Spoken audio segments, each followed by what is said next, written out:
Upon time. तीसरा formula हमने देखा potential difference is work by charge, और चौथा फॉर्मूला हमने देखा V इज इक्वल टू आई। अब इनके फॉर्मूला से क्वेश्चन करते हैं, पहले शुरुआत करें, मिटा दें।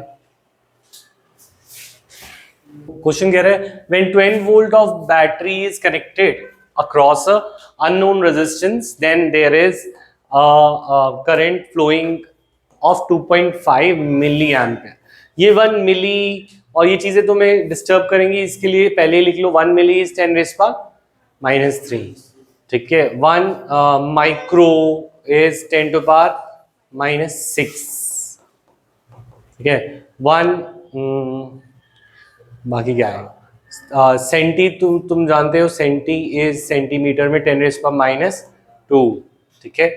डेसी, डेका बहुत सारे होते हैं, जो हमारे काम आने वाले हैं उसी की बात करें। किलो इज 10⁻³ ठीक है, और 1 मेगा 10⁻6, पर ये जो काम आएंगे वो उनकी बात करते हैं, ठीक है। अब हमारे पास बोला जा रहा है कि दो चीजें, पहले सबसे पहले क्वेश्चन में क्या करना है तुम्हें, गिवन चीजें लिखनी है। गिवन क्या है, voltage, potential difference is 12 volt. Given है करंट कितना है 2.5 milli ampere which will be 2.5 into 10⁻³ ampere, right, done. अब वो बोल रहा है रेजिस्टेंस बताओ। तो रेजिस्टेंस निकालने के लिए formula is simple, R is equal to V by I। तो V by I simple 12 volt divided by 2.5 into 10⁻³ that would become 12,000 by 2510 और आएगा ओम्स, ठीक है। फाइनल आंसर 25 से 100 काट दो तो 100, इसको मैं लिख सकता था तो ये 4 टाइम्स हो जाता, विल इट बी 4800 ओम्स। ये आएगा, गलत आएगा, समझ आया।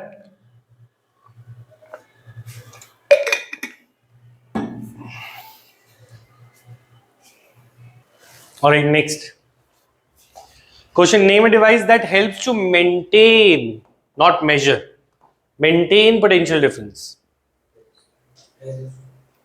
सेल और बैटरी क्या होती है? सेल और बैटरी की वजह से पोटेंशियल डिफरेंस आता है, राइट? मेजर होता तो क्या होता? Voltmeter. ठीक है, समझ में आई बात? ठीक है, what is meant by saying that potential difference between two point is 1 volt? तो तुम पहले 1 वोल्ट की डेफिनेशन देखोगे। 1 volt is 1 joule by 1 coulomb. CO, बताइए, CO यू नहीं आता, कूलम ये है ना। तो coulomb 1 joule by 1 coulomb is 1 volt. तो अगर हम बोले 1 वोल्ट है तो हम बोलेंगे that means 1 joule work is done in moving, हाँ, 1 coulomb charge between those two points. समझ आया? जब भी अगर 1 एम्पियर को डिफाइन करना हो तो 1 Q by T, 1 coulomb in 1 second. 1 volt को डिफाइन करना हो तो 1 जूल इन 1 कूलम। ठीक है, सेंस अपने आप बन जाएगी। How much energy is given to each coulomb of charge passing through a 6 volt battery वगैरह। एनर्जी तभी होती है तो वर्क किया जा सकता है। एनर्जी और work are synonymous, they have the same unit as well, that is joule. अगर कहीं पे एनर्जी लिखा हो तो उसकी जगह तुम वर्क भी बोल सकते हो। क्या बोल सकते हो? वर्क। और इसका फॉर्मूला हमें क्या डालना है? एनर्जी का फॉर्मूला तो हम वोल्टेज के फॉर्मूले से लाते हैं, वर्क बाय चार्ज। तो work is equal to V into Q. तो वोल्टेज कितनी है? 6 वोल्ट। और कूलम, ईच कूलम माने 1 कूलम ले लेते हैं। तो ईच कूलम का मतलब है, हाँ नहीं, 1 इलेक्ट्रॉन थोड़ी बोला है, 1 कूलम बोला है। तो सिंपल आंसर इज 6 जूल। क्या बोला है? Through to each coulomb. अगर बोला था ईच इलेक्ट्रॉन तो हम इलेक्ट्रॉन का चार्ज डालते हैं, पर ईच कूलम बोला यानी 1 कूलम, तो हमारा आंसर आ गया 6 जूल। समझ आया क्वेश्चन? यस और नो? सिंपल है, ठीक है। तो next part of this chapter is deals with resistance, है ना। तो रेजिस्टेंस की बात कर रहे हैं। रेजिस्टेंस का एक और फॉर्मूला है और इसे बोलते हैं factors affecting resistance of a conductor. तो क्या क्या फैक्टर्स हैं? पहली बात तुम ये समझो, मैंने बताया ये एक कंडक्टर है। इस कंडक्टर में बहुत सारी रुकावटें हैं, कुछ पत्थर, कुछ कंकड़, कुछ पहाड़, और इसके बीच में से किसको जाना है? चार्ज को। किसको जाना है? चार्ज को। तो चार्ज को जब इसमें से जाना है तो ये, ठीक है, तो जब चार्ज को इसमें से जाना है तो कब चार्ज को आसानी होगी और कब चार्ज को मुश्किल होगी इसके अंदर से जाने में? जब ये रास्ता पतला हो या मोटा हो? मोटा हो तो मुश्किल ज्यादा होगी या कम होगी? कम होगी। तो दैट मीन्स रास्ता अगर पतला हो तो रेजिस्टेंस, रुकावटें ज्यादा होगी। तो दैट मीन्स एक चीज है area of cross section. Area of cross section यानी कितना एरिया है। और हमने बोला कि रेजिस्टेंस तब कम होगी जब एरिया ज्यादा हो, तो इनवर्स है, एरिया बढ़ाएंगे तो रेजिस्टेंस क्या होगी? कम। सेकेंड, तुम बताओ रास्ता लंबा हो तो ज्यादा रुकावटें होंगी? इसका तो सर ही निकल गया। पर पॉइंट इज दिस कि इसमें रुकावटें तब ज्यादा होंगी जब वो लंबा रास्ता हो या छोटा रास्ता हो? लंबे रास्ते में ज्यादा रुकावटें होंगी, छोटे रास्ते में कम रुकावटें होंगी। तो इसका मतलब length of the conductor, it depends upon length of the conductor. ठीक है, तो दैट इज लेंथ से डायरेक्टली प्रोपोर्शनल। लेंथ बढ़ेगी तो रुकावटें बढ़ेंगी। रेजिस्टेंस इज रुकावटें, है ना। Third is nature. तुम सड़क पे चल रहे हो या पहाड़ पे चल रहे हो, वही डिस्टेंस कहाँ चल रहे हो, कहाँ पे रुकावटें ज्यादा होंगी? पहाड़ पे या सड़क पे? पहाड़ पे। तो ये भी डिपेंड करता है कि वो रास्ता है किस चीज का, कहाँ का। तो नेचर ऑफ रास्ता, तो नेचर ऑफ मटेरियल। तो नेचर ऑफ मटेरियल को हम रिप्रेजेंट करते हैं रो से। तो रो को हम ऐसे बनाते हैं, हाँ, दैट इज द रेजिस्टिविटी। और fourth, it depends upon temperature. अगर तुम्हें बोला जाए कोयले पे, ठंडे कोयले पे चलो या गर्म कोयले पे चलो, तो किस पे चलना आसान होगा? 100। तो रुकावटें किस में ज्यादा होंगी, टेम्परेचर बढ़ने पे या कम होने पे? बढ़ने पे। तो resistance of the conductors is directly proportional to the temperature. Temperature बढ़ेगा तो रुकावटें ज्यादा होंगी। पर हम इन तीन को अभी देखेंगे टेम्परेचर कांस्टेंट रखते हुए। तो हम सिर्फ तीन का फैक्टर्स को अगर हम एक साथ ले आए तो resistance is equal to rho L by A, ये हमारा नया फॉर्मूला। तो इसमें जो नई चीज आई है दैट इज रो। लेंथ और एरिया को तो हम पहले से जानते हैं। रो इज रेजिस्टिविटी। रो क्या है? रेजिस्टिविटी। रेजिस्टेंस की यूनिट थी ओम, लेंथ की यूनिट होती है मीटर, और एरिया की होती है मीटर स्क्वायर। तो इस सब से अगर हम सॉल्व करें तो रो की यूनिट क्या आएगी, रेजिस्टिविटी की यूनिट क्या आएगी, विल बी ओम मीटर। तो this will be the unit of resistivity. तो ये वाली बात भी समझ आई सबको? ठीक है। तो रेजिस्टिविटी और रेजिस्टेंस में, रेजिस्टिविटी मटेरियल का बताती है कि वो कॉपर का है या सिल्वर की है कंडक्टर। कॉपर में, सिल्वर में ज्यादा अच्छे से करंट जाता है, कॉपर में कम जाता है। तो ये कौन बताएगा कि अगर सेम लेंथ सेम एरिया ले लो तो क्यों डिफर करता है? अगर एक वायर कॉपर की बनाई जा रही है या एक वायर आयरन की बनाई जा रही है और एक सिल्वर की। ठीक है। अब हम बोले सेम लेंथ है दोनों का same area of cross section है, पर दोनों की रेजिस्टेंस क्यों अलग है? नेचर की वजह से। और उस नेचर को हमने नाम दिया, नेचर का जो फंक्शन है उसे हमने नाम दिया रेजिस्टिविटी। जिससे हमें पता चलेगा कि जिसकी रेजिस्टिविटी हाई होगी उसके अंदर रेजिस्टेंस भी हाई होगी। मटेरियल का नेचर बताएगा। क्लियर है ये वाली बात? ठीक है। तो नेक्स्ट आगे बढ़े, इसको मिटा के क्वेश्चन करेंगे इस पे। ठीक है। तो क्वेश्चन कुछ इस प्रकार भी आ जाते हैं कि calculate if a resistance has if a conductor has resistance 6 ohm, if its length is doubled and area half, calculate the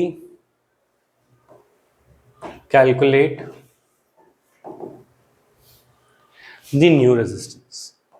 तो क्या रेजिस्टेंस पे कितना चेंज होगा और क्या होगी न्यू रेजिस्टेंस की वैल्यू? तो ये क्वेश्चन करने का एक बहुत सिंपल सा तरीका है। तुम वैल्यूज को पुट ही मत करो, सिंपल बोलो कि ओरिजिनल रेजिस्टेंस को आर ले लिया। ओरिजिनल रेजिस्टेंस क्या है? आर, जिसका फॉर्मूला क्या था?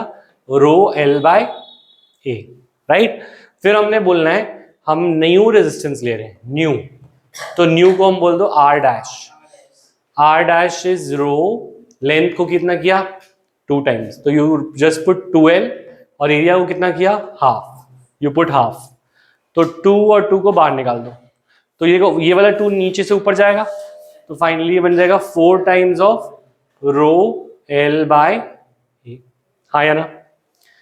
तो इस केस में रो एल बाय ए तो हमें पता था कितना था, टोटली कितना गिवन था? 6 ओम। तो final answer is 4 into 6 ohm, final answer being 24 ohm is the final answer। समझ आया ये क्वेश्चन? ऐसे और क्वेश्चंस भी आएंगे। ठीक है, बढ़ सकते हैं आगे।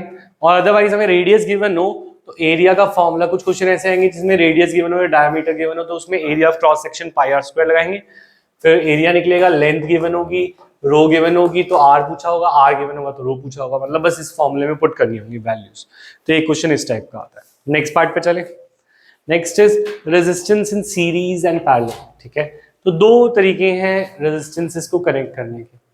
वन इज ऐसे, एक रेजिस्टेंस 2 3, तो इसमें R1 R2 R3 को कनेक्ट किया जा रहा है इन सीरीज। और एक और तरीका पैरेलल, जिसमें हमने इन तीनों को कनेक्ट किया but in a different way. ठीक है, इन दोनों में बहुत सारे क्वेश्चन बनते हैं और इनके 2 फॉर्मूलाज भी डिराइव कर सकते हैं। तो अगर हम देखें, एक करंट ने जाना है तो करंट इसमें जो जा रहा है वो तीनों घर होके जाना पड़ेगा उसे, या वो ऐसा कर सकता है कि कोई घर को मिस कर दे? नहीं, तीनों घर से उसी को करंट को जाना पड़ेगा, आए करंट को, यस और नो। अच्छा, इसमें क्या है, इसमें क्या है, आई करंट जा रहा है पर उसको एक ही बार में तीनों जगह पे बट जाना होगा, ठीक है। तो इस केस में क्या होगा,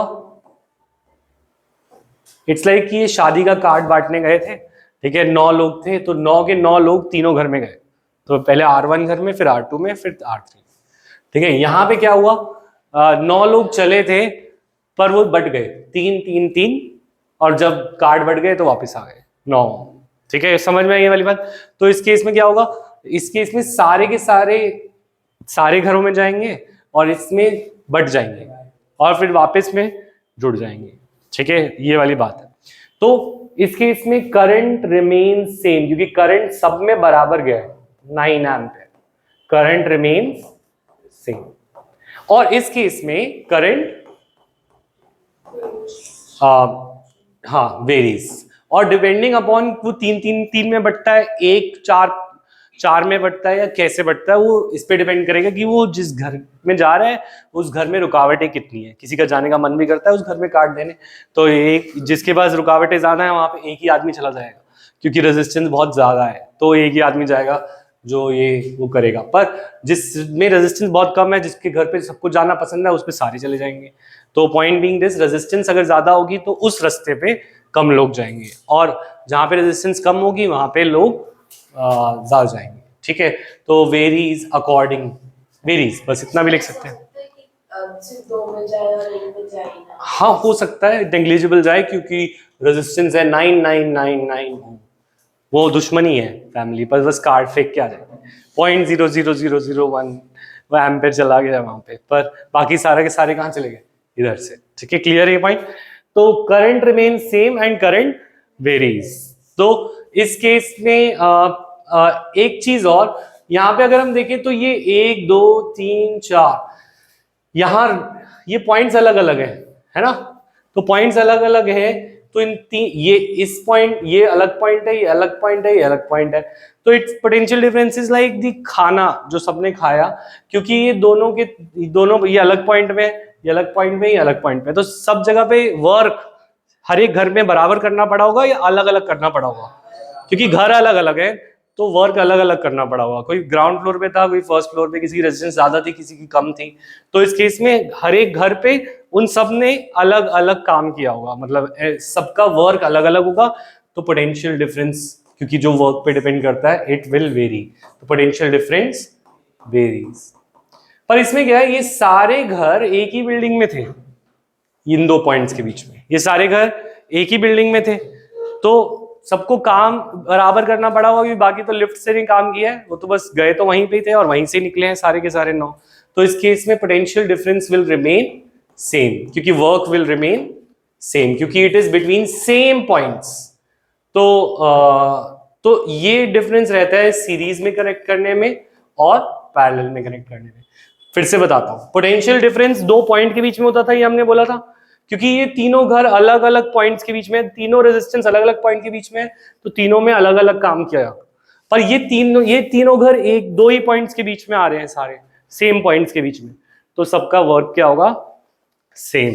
ये वाली बात समझ में आई। तो इस तरीके से हम समझ सकते हैं। तो अगर हम बोले इसमें जो करंट है वो सेम रहेगा पर पोटेंशियल डिफरेंस वेरी करेगी, तो जो टोटल काम किया होगा वो इसके अंदर V1, इसके अंदर V2, इसके अंदर V3, तो potential difference will be V1 plus V2 plus V3। अच्छा, और ओम्स लॉ के according it is IR1 plus IR2 plus IR3, और this will be IR। I constant रहता है, हमने बोला था करंट रिमेन्स सेम, तो फाइनल फॉर्मूला आता है रेजिस्टेंस जो सीरीज में बनी वो है resistance in 1 plus resistance in 2 plus resistance in 3। In this case however हमने बोला कि जो करंट है वो सेम रहेगा, करंट वेरी करेगा, I1 प्लस I2 प्लस, और ओम्स लॉ से I का फॉर्मूला निकाले तो it becomes VR1 plus VR2 plus VR3। Potential difference same था तो वो बदला नहीं, और टोटल रेजिस्टेंस इज VRP। तो रेजिस्टेंस इन पैरेलल का फॉर्मूला हुआ 1/R1 plus 1/R2 plus 1/R3। Clear है ये वाली बात, ठीक है। तो ये हमारे हुए 2 फॉर्मूलाज। अब इनके ऊपर हमारे क्वेश्चंस बहुत आते हैं कि कौन सा सीरीज है, कौन सा पैरेलल है और कैसे उसको सॉल्व करना है। तो जरा इसको देखें, हम ये देखें कि ये एक रेजिस्टेंस गिवन है और तुम्हें आइडेंटिफाई करना होगा कि total resistance in this circuit is how much. तो जो एग्जाम में आया था ना वो वाला क्वेश्चन, उसमें जो इफेक्टिव रेजिस्टेंस कैलकुलेट करनी है उसका आंसर सही है। अच्छा जो वो तो ठीक है। मैंने देखा था वो, तूने जब पेपर दिखाया था। पैरेलल हाँ हाँ, बोल रहे थे कुछ करिश्मा? इक्विवेलेंट रेजिस्टेंस जो अभी हम निकालने जा रहे हैं, अभी देखो।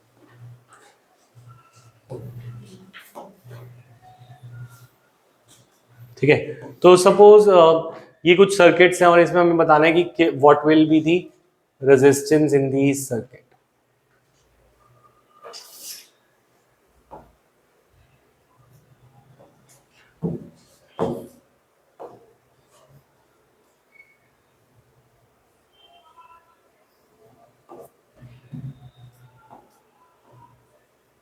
ठीक है, तो इन सर्किट्स के बीच में रेजिस्टेंसेस क्या होंगे तो हमसे पूछा जाएगा। ठीक है, तो बिटवीन पॉइंट्स ए बी हमें रेजिस्टेंस बतानी है। सारे पॉइंट्स ए बी हैं, अलग अलग क्वेश्चन है। ए और बी के बीच में क्या बतानी है? Resistance, final resistance. तो अब इन सब के अंदर जो वैल्यूज होंगी तुम वैल्यूज को ले लो, और अभी के लिए हम इसमें लेते हैं 1 ओम है, 1 ओम 1 ओम, या चलो मैं चेंज कर दूँ। ठीक है, 1 ओम 1 ओम 2 ओम और ये हो गया हमारा 3 ओम। ठीक है, या ये हो गया हमारा 6 ओम। ठीक है, इसको सॉल्व करना है। ठीक है, इसके अंदर 1 ओम, इसको ले लेते हैं 7 ओम। ठीक है, 1 ओम 1 ओम 1 ओम, इसे ले लेते हैं 6 ओम और इसे ले लेते हैं 7 ओम। ठीक है, 2 ओम 3 ओम 3 ohm 3 ohm, and this becomes 2 ohm 2 ohm, and this is suppose 10 ohm। ठीक है, इन सर्किट्स को सॉल्व करना है। ठीक है, और फाइनल रेजिस्टेंसेस बतानी है। तो पहले ये आइडेंटिफाई करना है कि ये सीरीज का घर है या पैरेलल का घर। तो जरा देखते हैं तुम्हें क्या लग रहा है। तुम बस एक काम करना, तुम उन फैमिली जो रिश्तेदार जा रहे थे कार्ड बांटने, उनको चलाना है तुम्हें जहां से करंट शुरू हुआ। अगर वो लोग बट गए तो दैट मीन्स पैरेलल स्टार्ट हो गया। क्या स्टार्ट हो गया? पैरेलल स्टार्ट हो गया। दैट मीन्स यहाँ पे अभी हमारा पैरेलल शुरू हो गया। ठीक है, अब तुम एक ही रास्ता देखो, ये जो इसमें गया 1 ओम में, यही 1 ओम में गया या फिर बट गया था? वही गया। तो ये दोनों वाले क्या हो गए? सीरीज। ये दोनों क्या हो गए हमारे? सीरीज। ये दोनों सीरीज है। ठीक है, ठीक है, फिर ये आ रहे थे और ये मिल गए तो पैरेलल एंड हो गया। जहां पे वो मिल जाएंगे वहां पे पैरेलल एंड हो जाएगा। तो यानी कि ये दोनों सीरीज में है और फिर बाद में जो ये बनेगा इनका ये पैरेलल में। ठीक है, फिर उसके आगे ये एक ही करंट है जो इस वाले पूरे सर्किट में, इस वाले पूरे रेजिस्टेंस में गया और एक ये वाले में गया, तो वो दोनों सेम है। तो इसको एक और तरीके से करा जा सकता है। अगर तुम्हें ये बांटने वाला तरीका ना समझ आए तो एक तरीका ये है कि तुम हर एक पॉइंट पे 1 2 1 2 लिख दो या ए बी लिख दो। तो 1 2 1 2 हर एक क्या हो 1 2।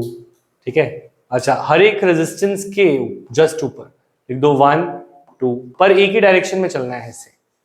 ठीक है, तो होगा क्या, अगर 2 1 से मिल रहा है, जैसे इसका 2 इसके 1 से मिल रहा है तो दैट इज सीरीज, पर इसका 1 और इसका 1 मिल रहा है तो दैट इज पैरेलल। एक और बार देखते हैं, इस पे देखते हैं। ठीक है, इसी डायरेक्शन में, एक ही डायरेक्शन में चलते हुए 1 2 लिखना है। ये 1 2 हुआ, फिर इसके ऊपर लिख दिया 1 2, इसके ऊपर लिख दिया 1 2, इसके ऊपर ऐसे आएगा 1 2, है ना, जैसे हम चल रहे हैं ऐसे चलना है फ्लो में 1 2। फिर इधर इसमें क्या आएगा, इधर आएगा ना 1 2, इस पे आएगा 1 इधर 2 इधर। ये वाली बात समझ में? 1 2 कैसे लिख रहे हैं? ऐसे ऐसे एक ही डायरेक्शन में चल रहे हैं तो एक ही तरीके से हैंड चलेगा, या तो क्लॉकवाइज या एंटी क्लॉकवाइज। तो जैसे ही घूम रहा है तो मैं क्लॉकवाइज शुरू किया था तो ये क्लॉकवाइज चलता जाएगा, ये भी क्लॉकवाइज है, ये भी क्लॉकवाइज है, ये भी क्लॉकवाइज है। ठीक है, क्योंकि सर्किट घूम गया तो तुम क्लॉकवाइज सोचोगे। अब देखो 1 2 से मिला, अच्छा 2 1 से मिल रहा है, 2 1 से मिल रहा है, यानी ये 2 वाला जब 2 1 से मिलता है, 2 मीट्स 1 तो सीरीज, तो क्या होगा? और अगर 1 1 से मिल रहा है तो वो क्या हुआ? पैरेलल। ठीक है, तो ये 2 इन दो 1 से मिल रहा है, यानी ये वाला इन दोनों के साथ सीरीज में, इन दोनों के साथ वो क्या है? सीरीज में। अरे ये 1 और ये 1 मिल रहे हैं तो ये दोनों आपस में क्या है? पैरेलल है। समझ में आया? ठीक है, ये 2 1 से मिल रहा है तो ये सीरीज है या पैरेलल? सीरीज। ये सीरीज। अच्छा देखो, अब ये 2 और ये 2 मिल रहे हैं, 2 2, तो ये दोनों आपस में क्या है? पैरेलल है। फिर अच्छा ये 2 ये 1 से मिल रहा है तो सीरीज, ये 2 1 से मिल रहा है तो सीरीज। मतलब पैरेलल यहाँ शुरू हुआ और यहाँ पे पैरेलल खत्म हुआ, बाकी सारा सीरीज था। समझ आया ये वाला तरीका? ठीक है, इस पे अप्लाई करके देखते हैं दोबारा। ठीक है, हर एक इंडिविजुअल पे क्या लगाएंगे? 1 2 1 2 1 2 1 2। ठीक है, फिर 1 2 और ये भी क्या हो गया? 1। ठीक है, अब देखो ये 1 1 से मिल रहा है या 1 2 से मिल रहा है?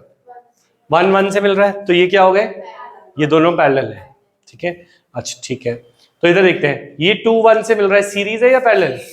ये इन तीनों के साथ सीरीज में, ये 2 1 2 1 2 1, ये तीनों के साथ क्या है? सीरीज में। और ये 1 1 1 तीनों पैरेलल है। समझ में आया? तो ये वाला तरीका अगर तुम्हें पसंद है ये वाला करो, या फिर वो बांटने वाला, कि जहां पे वो करंट बटा वो पैरेलल शुरू, जहां पे पैरेलल करंट का मिल गया वहां पे पैरेलल एंड, बाकी सीरीज में है जो सीधे सीधे जा रहे हैं। तो इनके आंसर्स क्या आएंगे जल्दी से करते हैं। तो देखो ये, हाँ इसका क्या आएगा? 1 और 1 ऐड होगा 2, 2 और 10 नहीं, 2 और ये कितना? अच्छा मैंने 2 लिखा होगा, 2 और 2 पैरेलल में है तो 1/2 प्लस, अगर दो सेम वैल्यूज सेम बार पैरेलल में है, 2 2 पैरेलल है, 4 4 पैरेलल है, 5 5 पैरेलल है, दो चीजें पैरेलल में तो हाफ हो जाता है। तो क्या हो जाता है? हाफ। दो सेम चीजें अगर पैरेलल में, ये दोनों मिला के 2 ओम आएगा और ये भी 2 ओम है, 2 और 2 कितना आया? 1 ओम। 1 और 6 मिलाया तो ये फाइनल आया 7 ओम। तो वैसे बाद में भी ट्राई कर सकते हो। अच्छा देखो, पहले सीरीज को कंप्लीट करो, ये 1 1 1 3 ओम हो गया, तो ये पूरा का पूरा मिट गया and now this has become 3 ohm. Simplify कर सकते हो सर्किट। ये दोनों पैरेलल में है, 3 और 6, तो तुम सॉल्व करो, पर तुम इन्वर्स करना मत भूल जाना। 1/3 प्लस 1/6, एलसीएम क्या आया? 6, यह आया 2 + 1 दैट इज 3/6, 1/r, तो r इक्वल टू 2 ओम। तो ये टोटल आ गया इन दोनों का 2 ओम। अब बाकी पैरेलल में 7 + 2 9 + 7 16 ओम। ठीक है, समझ में आया? इसको सॉल्व करते हैं। पहले क्या करेंगे? सबसे अंदर वाला सर्किट पहले सॉल्व करेंगे। तो ये क्या है? 3 3 3। जब 3 सेम पैरेलल में आ जाते तो 1/3 हो जाता है। 3 सेम पैरेलल में आ गए तो 1/3, 4 सेम पैरेलल में आ गए, 4 वैल्यूज सेम पैरेलल में आ गई तो 1/4, 5 आ गई तो 1/5, पर पांचों सेम होने चाहिए तब। समझ में आई ये बात? तो 1/3 प्लस 1/3 प्लस 1/3 मिलाओगे तो मतलब तीनों सेम है तो 1/3 हो जाएगा, तो 1/3 हो गया तो आया 1। तो इसको पूरे को हटा के हमने क्या लिख दिया? 2 + 1 3 + 2 5, 5 + 10, अच्छा 5 और 10 क्या है? पैरेलल में, तो 1/5 + 1/10 is equal to 1/r। LCM लेते हुए ये 10 आएगा, 2 + 1, हाँ तो ये हो गया, रेजिस्टेंस आएगी फाइनली 10/3 दैट इज 3.33 ओम। तो ये सीरीज पैरेलल के सॉल्व हो पाएंगे इस मेथड से। ठीक है, अच्छा next part is power, electric power. ठीक है, कुछ एक चीज और, वोल्ट मीटर को हमेशा किस में लगाना है? पैरेलल में। वोल्ट मीटर को पैरेलल में क्यों लगाना है? क्योंकि वोल्ट मीटर पे कोई जाना पसंद नहीं करता, कोई करंट उससे मूव करना पसंद नहीं करता, क्योंकि इट हैज हाई रेजिस्टेंस, क्योंकि इसमें रुकावटें बहुत ज्यादा है। तो वोल्ट मीटर अगर किसी भी सर्किट में लगाना है, जैसे इसकी रेजिस्टेंस निकालनी है, किसी बल्ब की रेजिस्टेंस निकालनी है, तो वोल्ट मीटर को उससे पैरेलल लगाना है। क्यों? क्योंकि वोल्ट मीटर से कोई जाना पसंद नहीं करता, वो सारे नीचे से चले जाते हैं, वोल्ट मीटर से बहुत कम करंट जाता है, क्योंकि उसकी रेजिस्टेंस ज्यादा है। अगर तुमने उसे मेन सर्किट में लगा दिया तो कोई सर्किट में ही जाना पसंद नहीं करेगा, करंट चलेगा ही नहीं, क्योंकि उसकी रेजिस्टेंस है। क्या चीज? तो वोल्ट मीटर थोड़ी होते तुम्हारे घरों में। वोल्ट मीटर जब तुम मेजर करते हो तो पैरेलल नहीं, तो क्या कहना चाहिए, पैरेलल क्यों होते हैं हमारे घर के सर्किट्स? मैं कह रहा हूँ वोल्ट मीटर हाई, मैं कह रहा हूँ वोल्ट मीटर की रेजिस्टेंस हाई है तो इसीलिए उसे पैरेलल में रखा जाता है ताकि उस रास्ते से कोई ना जाए। इसका मतलब ये नहीं है कि पैरेलल वाले रास्ते से कोई नहीं जाता, पैरेलल वाले रास्ते से करंट जाता है पर वोल्ट मीटर से नहीं जाता क्योंकि वोल्ट मीटर की रेजिस्टेंस क्या है, हाई। नहीं सर, वोल्ट मीटर की जैसे अगर हम रेजिस्टर कोई हम अपने घरों के जैसे जो सर्किट होते हैं उनमें जो रेजिस्टर होते हैं वो पैरेलल में लगे होते हैं। उसका रेजिस्टर्स हमारे पैरेलल में इसलिए लगे होते हैं ताकि अगर एक डिवाइस काम करना बंद कर जाए तो सारे खराब ना हो, क्योंकि सीरीज में सर्किट ब्रेक हो जाता है पर इसमें नहीं है। हाँ, रेजिस्टेंस कम हो जाती है जब पैरेलल में लगाई जाती है तो रेजिस्टेंसेस डिवाइड हो जाती है, on the other hand series में रेजिस्टेंसेस बढ़ जाती है। ठीक है, तो on the other hand ammeter की अगर हम बात करें तो it is connected in series because it has low resistance, तो करंट इससे पूरा का पूरा पास होता है क्योंकि उसे ही मेजर करना है, करंट उससे पास ही नहीं होगा तो मेजर कैसे करोगे? तो ताकि करंट इससे पूरा जाए तो इसकी रेजिस्टेंस, इसकी रुकावटें क्या रखी जाती है, कम, और इसको सीरीज में लगाया जाता है। ठीक है, क्लियर है ये वाली बात? तो next topic related to this is power, electric power. ठीक है, पावर को हम रिप्रेजेंट किससे करते हैं, P से। तो रेट ऑफ डूइंग वर्क होता है power, rate of doing work, पर यहाँ पे इलेक्ट्रिकल वर्क की बात करेंगे तो इलेक्ट्रिक पावर है तो that will be rate of doing electric work. तो electric power is rate of doing electric work. इसका मतलब क्या है, पावर का सिंपल शब्द में क्या मतलब है, दो बच्चे हैं, एक पढ़ता है 2 चैप्टर्स इन 3 days, ठीक है, और दूसरा बच्चा पढ़ता है 3 चैप्टर्स इन 5 days। तो मुझे बताओ किसकी पावर ज्यादा है? कैसे पता? 2 चैप्टर्स इन 3 days और 3 चैप्टर इन 5 days, कैसे निकलेगी पावर? 2/5, 2/3 कितनी आई? 0.66 चैप्टर्स पर डे। ठीक है, on the other hand 3 chapters by 5 that is 0.6 chapters per day. तो किसकी पावर ज्यादा हुई? इसकी। कैसे पता चला?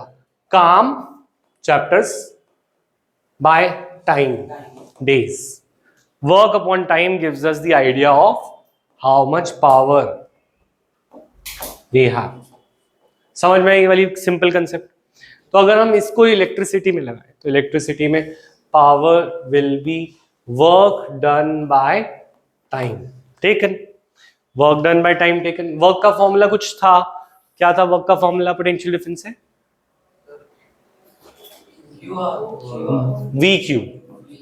We Q by T. ठीक है, इसको अगर हम क्यू बाय टी रख दें, Q by T is I, तो पावर का फॉर्मूला क्या आया? वी आई, क्योंकि Q by T is I. तो पावर की यूनिट होती है वॉट। हाँ, पावर की यूनिट होती है watt. 1 watt is 1 volt into 1 ampere, या फिर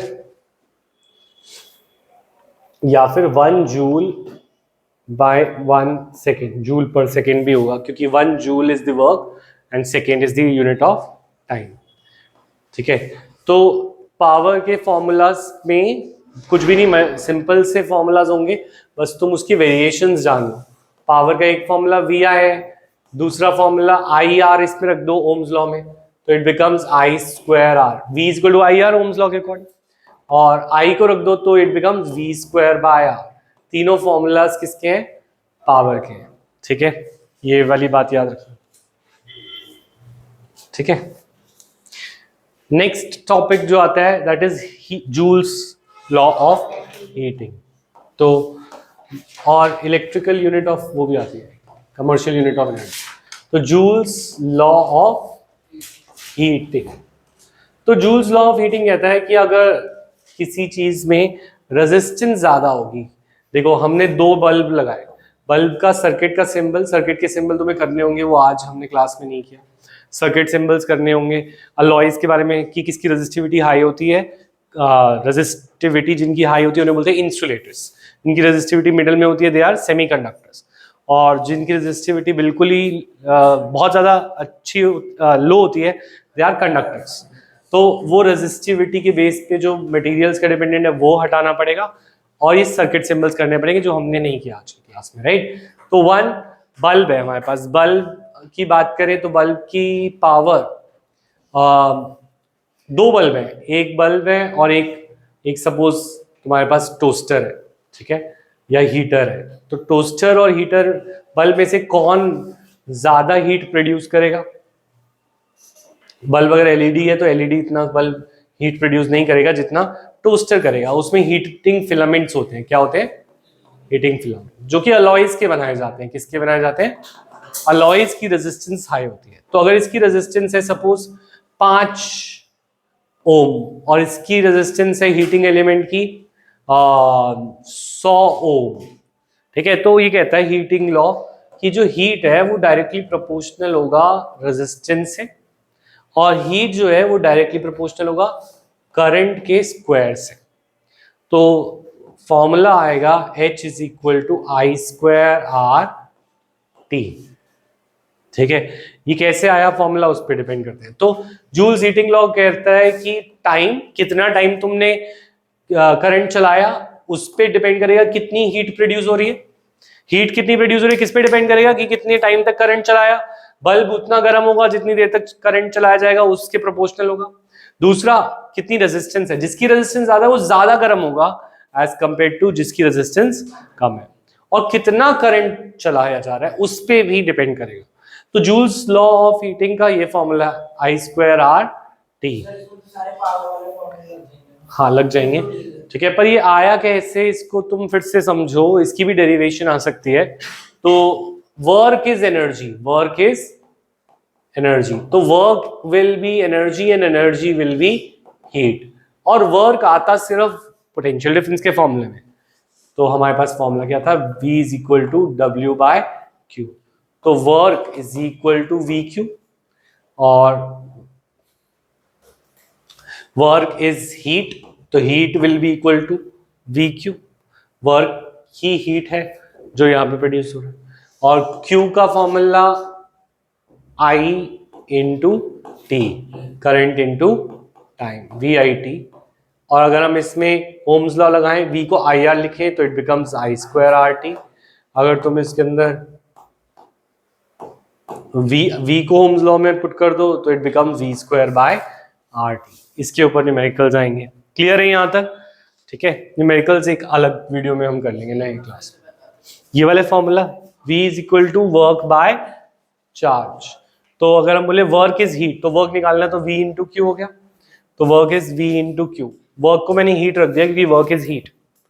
तो heat is V into Q, और Q हमने कौन से फॉर्मूले से निकाला, I के फॉर्मूले से। I is equal to Q upon T. तो Q is equal to I T, तो Q को पुट किया आई टी, फिर मैंने V को पुट किया आई आर।